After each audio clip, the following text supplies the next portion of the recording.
it is my honor and privilege to introduce to you the new mayor of Flint, Sheldon Neely. Please give a round of applause as we welcome the new mayor for the next 4 years. Good evening, everyone. Good evening. I just got off the highway, so forgive me for rushing in. I know you guys have been here for a little bit of time, and to come here and to hear all these great things that's happening here at the Ferris Wheel Building, especially your young entrepreneurial minds, right? And so one of the things that we're going to be doing in this community, we're going to make it more inviting to business and business opportunities for you, especially small business. And we're going to make it a one-stop shop at the City Hall to make sure that your business experience here in this community is going to be very inviting and welcoming to you.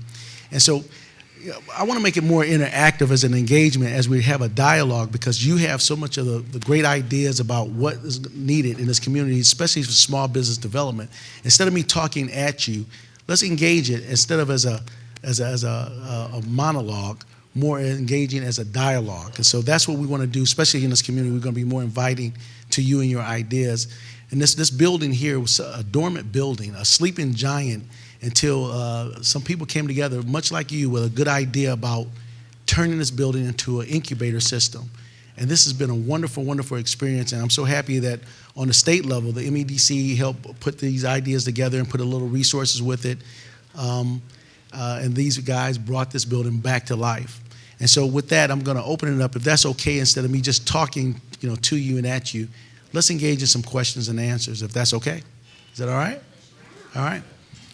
So I know this young lady. I've been here in this building. I did her show with her, so I know she can talk. So let's start with there. Raise your hand or run the mic out to you, and then. So today has been absolutely amazing. Big thank you to Jackie and Tal and the team, the Kaiba team. And what I've heard so far is a big pitch to millennials.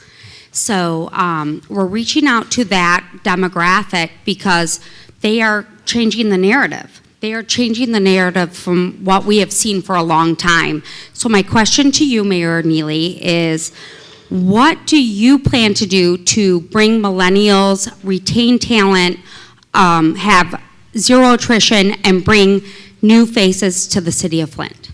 Well, one of the biggest assets this community has is our intellectual property. And so long we've been exporting that property out. We have 4 universities or 4 institutions of higher learning in this community. And those, as we cultivate those minds and that excellent attitude of being a new beginning, changing our mindset from industrial manufacturing type of mentality to more of an intellectual base here in this community. And so what they've been doing here is 100K is taking those ideas and taking those young millennial minds as we move from the millennials to the echo boomers. I'm a Generation Xer myself, but as we move and we want to retain that talent here, we have to have execution on those ideas, and they're the best and the brightest, and that's one of the biggest assets that we have, especially here in Genesee County. So we need to retain those things, and so having a place like this, inviting them in, is one of the better things that we've done here in this community. Who else? Raise your hand or run around. No other questions? You have an audience here. You can ask anything you want of them. Nothing? Yeah, this is a good opportunity because I'm fresh and I haven't captured one of those things where I call a PTD, is a politically transmitted disease, right? and so we're very inviting. I just came from Lansing, talking to many department heads there, pulling in and inviting all of our partners, right? And this is how we survive. We have to stay buoyant, surviving, especially through times of tragedy or economic downturns. We have to reach out to our partners and making sure we stay buoyant, right? And so that's one of the things that's going to be here in the city of Flint, that inviting a united mind with one focus. As far as economic viability, we had $1 billion corporation in our midst for many years, in the years that I grew up in my formative years here with General Motors, and we never really grabbed the idea of small business and small business growth. Much like many metropolitan cities across our country, we have been one focus in this town for far too long. And so with the ideas that you're bringing, we want to make sure that we invite you in and making sure, was I talking too low? Get my head. Okay, but we want to make sure that we capture your strength and your wisdom and your energy to make sure that we can make this town vibrant again around an economic model called small business. I know you got a question. I've been dialoguing with you for a while, young man. Right here. Yep, microphone up here.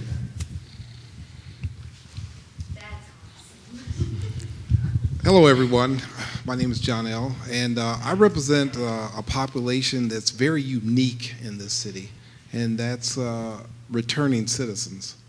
I'm here because of the fact that we are a growing force in this society. There's 77 million of us across this country, and in the city of Flint, there's 25,000 of us returning citizens, and 45,000 of us have felons. My question to you, Mayor, is how do we, as the city of Flint, incorporate something to make the people who are felons more sustainable in this city? How do we invest in them because they are part of the future because they exist today? One of the things that, is on the forefront of our minds, and when he talks about returning citizens, am I doing something wrong with this microphone? Okay. Hold it real close. Okay. As you talk about returning citizens, yeah, they are a part of our society, and we cannot shun the returning citizens coming back into this community because they are a viable part of our community. And when I say viable, because they're coming back here to live, right? And so we need to make sure that we provide the opportunities for them to be able to have a skill set, to be able to provide a living for them and their families, and to be productive citizens, productive citizens as they return. And so one of the things, the albatrosses that comes across their neck, because you say you have this stigma because they're committed a crime and they're returning to society after paying their debt to society. But one of the things we need to do is make sure when we have a business opportunity or they have a great idea, we can't just push them away because of their past or one mistake. And so we're going to be welcoming, especially if they're productive in their thinking and their mindset. We don't want them to revisit the same type of activity that they did to get them incarcerated in the first place. In the state of Michigan, they had the vocational village where we can actually teach them trades and different things of that nature. But when they come back, we can't just automatically shun them because they have a felony. And so expungements on many different cases are moving now. It's going to be a bill signed tomorrow in Lansing, and it's going to be a historic event because this will be the first time a bill will be signed into law by an African American. And so it's one of the things. I'll be returning back to Lansing tomorrow for that. Formerly, I was the chairperson of the Legislative Black Caucus, meaning all legislators of color in the state of Michigan. I chaired that event until I just recently resigned. But Garland Gilchrist, the lieutenant governor, will be signing that. Governor Whitmer is in Israel right now, and so he'll be signing that into law tomorrow, and it's about returning citizens and expunging some felonies. So we got a lot of things on the horizon about returning citizens because you are a part of our society, and we definitely want to make sure that you're welcome, especially when you have something to put into it.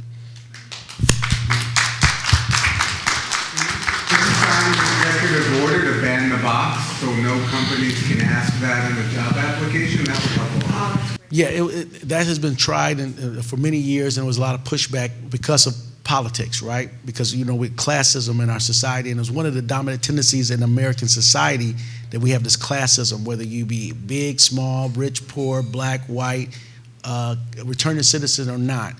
But one of the things that we've done is I have adopted the philosophy, if we can't beat it by banning the box, we'll just expunge the felony, and then you don't have to check the box. And so there are many ways to go about doing different things, but definitely everybody's important. We are sum of all of our parts, and if we work together without those biases that we see, we can definitely push back against the dominant tendencies of a society that doesn't want us to be together in the first place. But small business and your ideas are valuable, very valuable, and we want to be able to cultivate those things in this community. And 100K and what's happening here is a powerful, powerful move pushing us into the future. So we talk about small businesses and keeping the millennials in town and helping everyone in here, but that's all through small businesses pushing the community forward. What programs, incentives, packages, and things like that can be done to sustain those innovative tech businesses whenever we travel? Other cities here in Michigan, other cities across the country offer us things to make sure that we bring our office spaces here, to make sure that we bring our high-tech jobs and high-paying jobs. And here in Flint, I haven't even heard. anything on that aspect. So what's going to be done to help the small businesses, whether it's not us, but to make sure that you sustain small businesses and they stay here and they have incentive to keep helping the community, and you bring outside money into the local economy rather than just recycling the same money? Right. In the city of Flint, we're going to be retooling the way that we do business here. We're going to be working with making sure we have a small business development access portal, right? So therefore, you'll be able to come there, figure out what you need to do, especially to be able to open a business and get the necessary tools through government to make sure that you can be successful. We're going to make it a one-stop shop. I see Lynette Phillips is back there. She's part of the economic development and business area. And so we'll be making it, we're going to be reworking it to make it very easy for you. Now, previously, when I was here as a city council person, it used to be a real problem for business to be established inside the city of Flint because it wasn't a one-stop shop when you went to City Hall. And it was very difficult for you to go through the process, and sometimes you get frustrated. But if you went to some of our counterparts in the Out County area, Burton, Grand Blanc, Flushing, Swartz Creek, it was easier, and that unit of government made it easier for you to establish a small business in those communities. And we're going to be mimicking some of the best possible tendencies of other communities to be able to welcome you in this community. And even we have small economic development grants and loans and different things of that nature. Even the downtown, as you look at the downtown area here, when the redevelopment of the downtown area started, it was because of some of the economic development tools that we provided, the 108 loan monies and different things of that nature. And so revolving loan monies. And so we'll be re-looking at those things and then redeveloping those things to make it easier for businesses to come to this community and to be flourishing. Yep. Mr. Mayor, right here. Yeah. Mayor Neely, I think you gave a very classic example of turning a dormant building into a lively building. How do we attract more of those people, our companies, into City of Flint, and what kind of incentives the City of Flint can offer? So why just one Ferris wheel? Let's have 10 more of Ferris wheel in City of Flint. So what plans you have in mind that you would incorporate in the next 1 or 2 years? Yeah, what's going to happen here is that the City of Flint right now and the financial stability of our community as we're looking at it, right? So the incentivization of those businesses coming here, we're going to have to borrow from our federal partners and our state partners on a governmental level, much like you see Dan Gilbert in the downtown area and Quicken Loans, which he probably owns more now than 90 buildings in the downtown area. And that was a My Thrive type of business package that was developed in the state of Michigan, which I was a part of. You see the Lear Corporation is here now that they talk about what incentivizes that corporation to come to a community such as this, and it was the Good Jobs Bill package through the state of Michigan. And so they provided the incentives, and we kind of just adopted the space and opportunity for them to come to the city of Flint. So we have to go out and recruit those type of businesses to come to this community and then look to our partners to provide those level of incentives. For small businesses, we're going to probably try to look at some revolving loan opportunities for them to be able to start. Instead of having those good ideas in a shoebox under your bed, you'll be able to actually execute upon those things, and then we'll look for those opportunities here in this community. We have some things available, and we're going to continue to create more, but we need your intellectual property, not to trespass, but to actually adopt inside the city of Flint. And using these buildings in the space that we have some fertile ground here. As you go through the Poverty Corridor, through Genesee County, down North Saginaw or ML King, there's major opportunity for growth, especially for businesses like the ones that you are creating in your mind. We have the population, we have the need, so we just got to have the goodwill of government to support you rather than oppress you as you're in your opportunity, as we make new opportunities in this community. Any other questions we have? A couple more over here. Northern Oakland County is closer to Flint than it is to downtown Detroit in many places. Are there any plans to do outreach to Northern Oakland County and attract some of the businesses that are there, whether it's in Holly or Clarkston or places further, to come to Flint and to bring those businesses into this community? Definitely, we will have a robust outreach program, not just in Oakland County, but we're looking at When I just told you we have 32 units of government inside of Genesee County, and if you just go a little bit south into Grand Blanc and you see the Grand Blanc or Grand Blanc Township and you see new development coming there, or if you go over to Davison or Swartz Creek, they are our counterparts, but they're also our competition, right? And so we have to be able to attract businesses and compete on a level that we want to get more businesses here. And then when you look at it with a critical thinking and a critical eye, we got to look at every time we have a good corporate business in our community or workers in our community, it helps our whole economy. Flint is an income tax community, much like about 20 others in the state of Michigan. We collect 1% income tax from every person who works and lives inside the city of Flint. We collect 0.5% for those who work and live outside the city of Flint. But when we attract new businesses, we attract jobs, and then we create an economic movement, and we can use it for schools, roads, and different things, public safety. We'll attract those dollars back in here. And Flint is probably, well, it is, not probably, the lowest amount of income tax is collected from income tax cities inside the city of Flint. Saginaw's income tax is higher, Pontiac, Highland Park, definitely Detroit, Grand Rapids. But when we attract more businesses, we have more people putting in less money versus less people putting in more money, because then we don't have to levy so many millages and so many things up on the property taxes here in the city of Flint. So when we're attracting not only from Oakland County, I'm going to be looking from Oakland County, Wayne County, every county inside the state of Michigan, and even further than that, attracting people from across our country to come here and do business. We have one more back here, I think. Yep. Someone mentioned today that Flint, or it may just be the city of Flint, has the highest density of colleges and universities of any city in Michigan, and maybe even beyond. And you just look around, you stand on top of this building and look around, you can see that. What are you doing to retain that knowledge and encourage that talent to stay and build businesses here? Right. Many people, Flint is actually the college capital of the state of Michigan. Many people don't know that. There are more college students here in total than Ann Arbor or Lansing. Flint has more college students than any other place inside the state of Michigan, so it's the college capital. But in order to retain that intellectual property, we have to provide jobs, good jobs for them to be here. And so we have to build up. And so we have to be able to speak the language of the millennials, and next generation is going to be the echo boomers.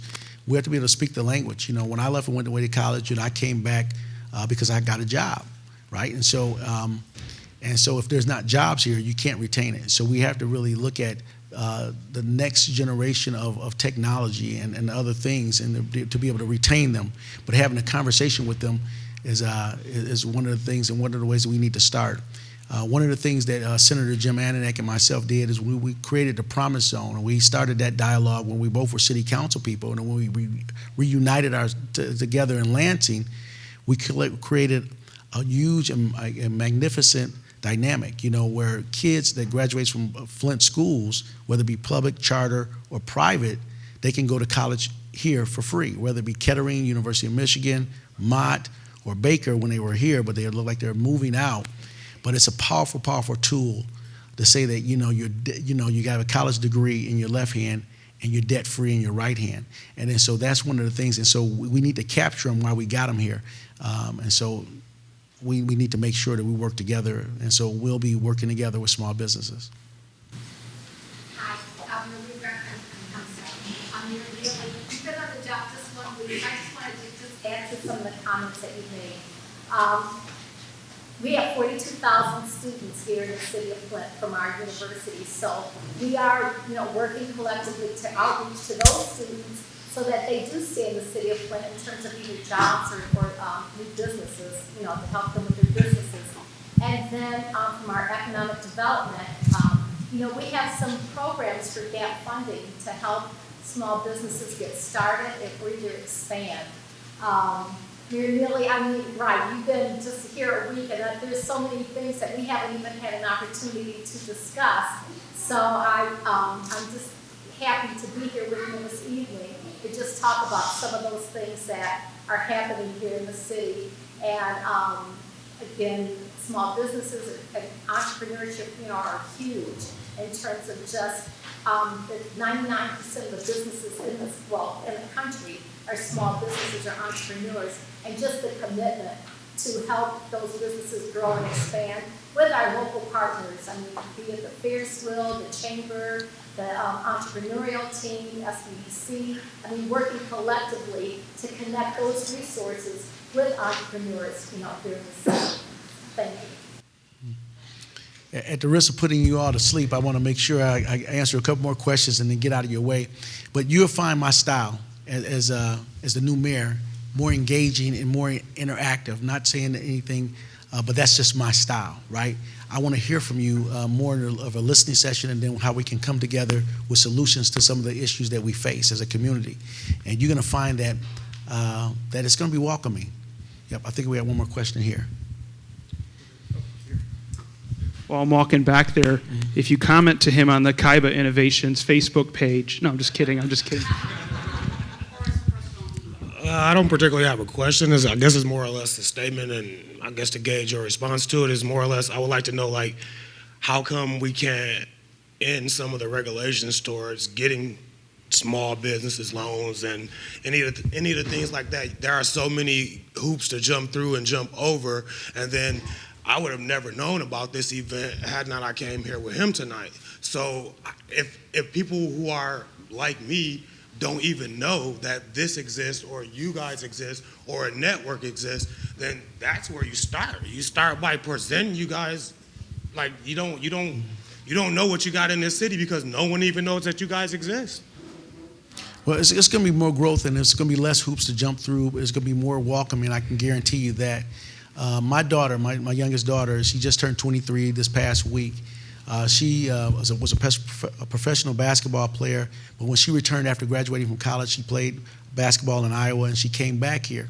And then she came back with an entrepreneurial mind because she was able to get outside of this environment and then grow her mind and her thinking, especially when she went abroad to play basketball. She came back here to town, and she started a business, right?